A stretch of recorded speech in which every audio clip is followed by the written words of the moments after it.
everyone. Welcome to the online classes for learning smart contract on BSB blockchain with a script.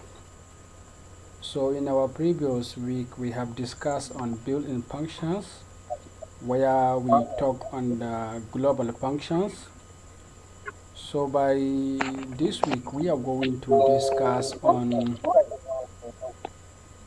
smart contract methods. So as usual, you have to visit the official website of Script, which is script.io, and from there click on the documentation link where you will be taken directly to the Script documentation. So we are going to talk on built-ins and we are going to smart contract methods. So without wasting much of our time, the smart contract methods are very important, and they are used very often. So we are going to use them in many cases. So let's start with the compile. It is the first one, this compile. So let me explain what this compile is all about.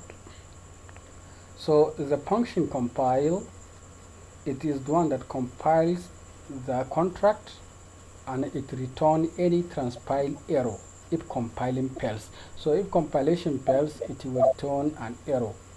So if you look at the function, it is asynchronous, so meaning that it can return before the compilation process is complete, and it is used to compile the contract so that we can get the script source code, and that will be compiled to the Bitcoin script. So this is it, and this is how we use it with demo.compile.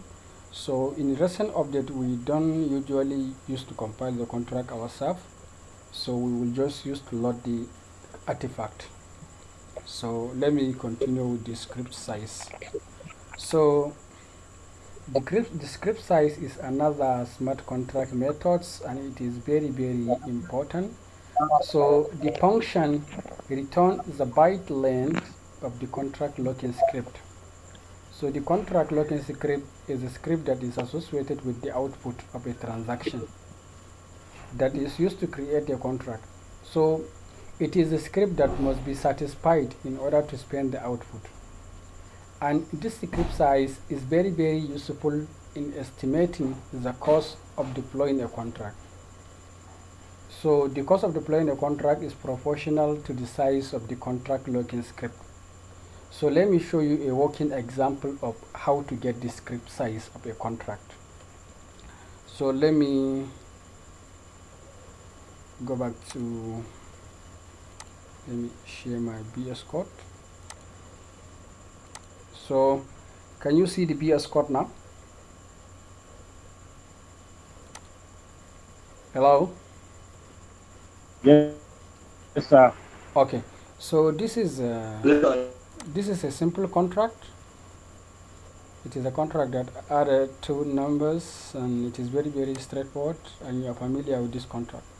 So I get the contract artifact, and here I'm getting the contract script size. So as you can see, instance.script size. So this will return the script size of this instance. So let me run it so that you will see it yourself. So I will run it now, so you will see the script size, and the script size function is used to get the byte of the locking script. So it is very useful, so that it will help you in, sorry, so I need to compile it. So let me compile it. So it is very useful and important to determine even the contract deployment cost. So let's give it a bit of time. So it is building the TS. So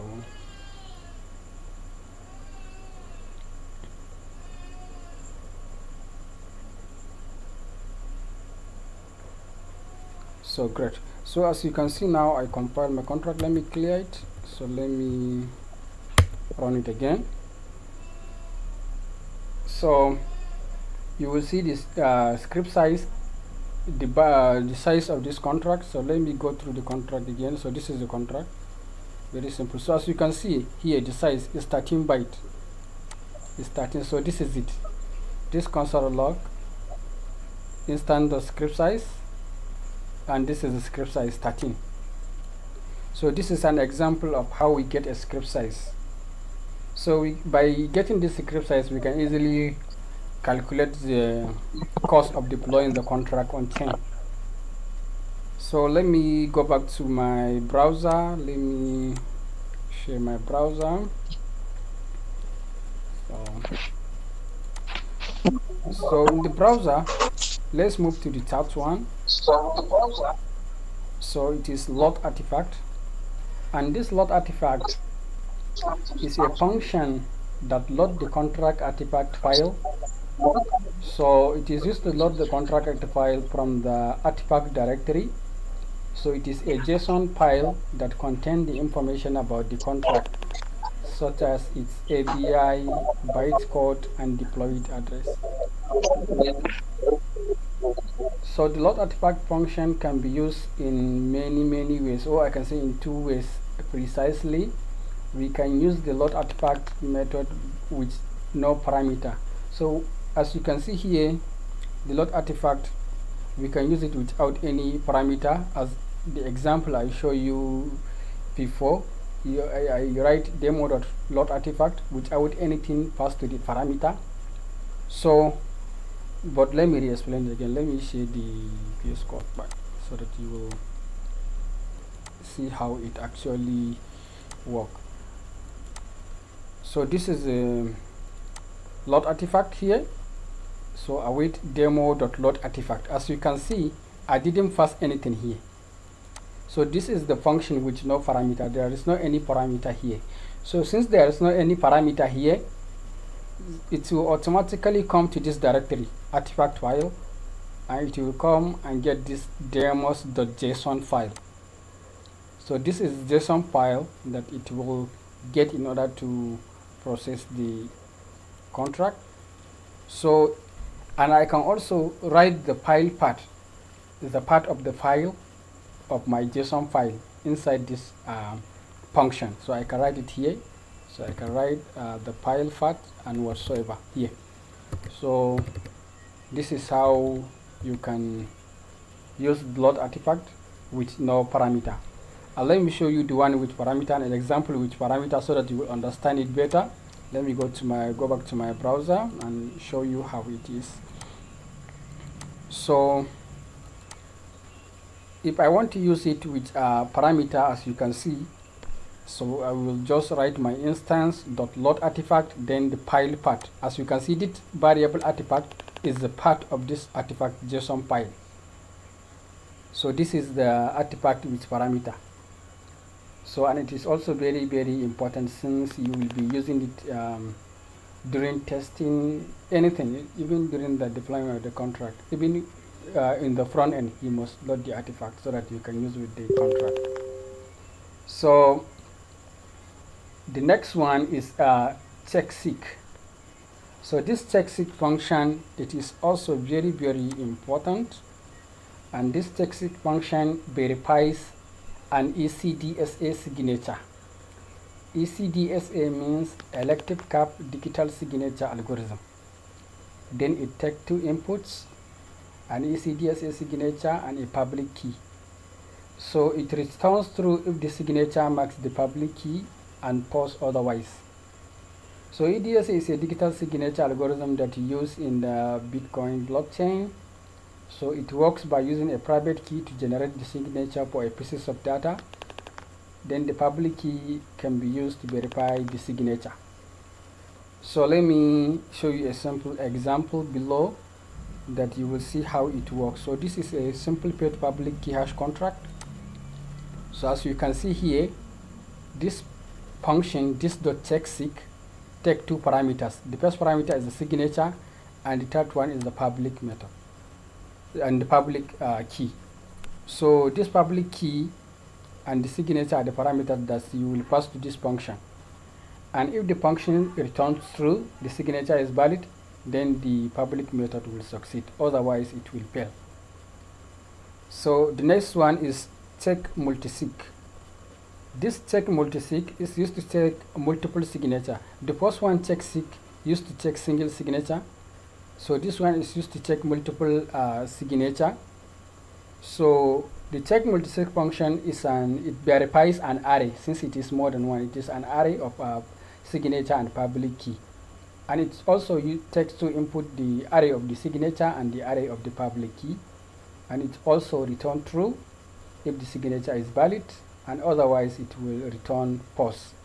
And the function work by iterating over. So let me show you a simple example of how it is used. So this is an example of multisig payment. As you can see, the function iterate over the array of public key and signature. So as you can see, we use for loop here. So it iterates in order to get the correct signature. So let me move to the next one. Next built-in function. So the next built-in function is build state output. And this build state output, it is a function that creates an output containing the latest state.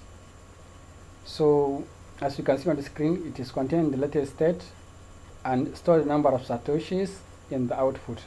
So the build state output function works by creating a new output. It then sets the amount of the output to the specified number of satoshis. Finally, it set the script of the output to a script that contains the latest state. So this is usually used in a stateful contract. So whenever you are using a stateful contract, the contract that you will sometimes use to remember its past actions, so you will use this build state output. So this copy all the contract code and the logic to the new state. So we have already talked on the stateful contract. So we used to use this function, just the build state output, to build an output for the next step or using our contract. I hope you get me right. So let me move to the build change output. So as you know already, in Bitcoin we use a UTXO model, and after a transaction the UTXO model get destroyed and we have to use another one. So for example, now I have 5 Bitcoin and I want to send 3 Bitcoin to someone. So I doesn't have that exact amount. So I'm giving that 5 Bitcoin to pay him 3 Bitcoin, and I will get a change of 2 Bitcoin. So that's where we use build change output. So build change output function create a pet public key hash change output, and it is the output that is sent back to the signer of the address. Signer's address, signer of the transaction, I mean. The change amount is the difference between the amount of the transaction and the sum of the output in the transaction. So the build change output must follow the following step. Let me tell you the step that you must follow. So it will calculate the change output by subtracting the sum of other output in the transaction from the amount of the transaction. Then it checks the change address field by explicitly. We are using method call options, but we will come to that later. And it will create a new pet public key hash output with the change amount and the address of the change output. So it's usually use the default address of the signer's address. So whoever sends the transaction, it uses his own default address and pay the change output to him. So as you can see, this is a sample of contract that is using that build change output. So this is a auction contract that they are bidding. So the bidder, when a bidder bids on the auction, then when another bidder bid a highest bid than the previous bidder, then the previous bidder get refunded. So we are using this to update this state to this public key hash output to pay the previous bidder, and we get the change output and whatsoever. So this is it. Then the next one is time lock, and this time lock is also very important. So this time lock function in Bitcoin is return true if the current transaction, as you can see on the screen, has its own end lock time value set to a point past the lock time value. So let me explain this in a way that you will understand. So for example, now I impose a time that the time must pass or must be equal to that time before some certain actions can be performed. For example, now I'm writing a contract for a wallet that you will lock your Bitcoin in that wallet. So you will set a time that you can withdraw that wallet. So you cannot withdraw until that time passes. So this time lock function is used to make sure that nothing will be removed or withdraw from that wallet until that specific time, and it is very useful in many variety of purposes, such as it can use to delay payment. So time lock can be used to delay payment. So function can be used to create transaction that cannot be spent until a certain time in the future. So this can be used to delay time, and it can be used in multi-signature transaction. So, and also it can be used to prevent reply attack. So it is very important, this time lock. You can also check it out. It is here in the documentation if you need more explanation. So the next thing is insert code separator. So let me explain this, and it is very important. I thought that I will not explain this until the next class because we have already did a lot, but let me explain this. So this code separator, it is designed to allow three parties to execute a code by changing a code change. They can execute code change by signing up on it. So each party must sign on it, and they can change the codes. So the code separator is a process. So the process is repeated to the second party or to the third party. They must all sign it, the code separator, and remove the code change so that it can be executed. So this code separator can be used in variety of applications like multi-signature. So for example, now you want to release a fund from escrow account by changing the ownership of a contract.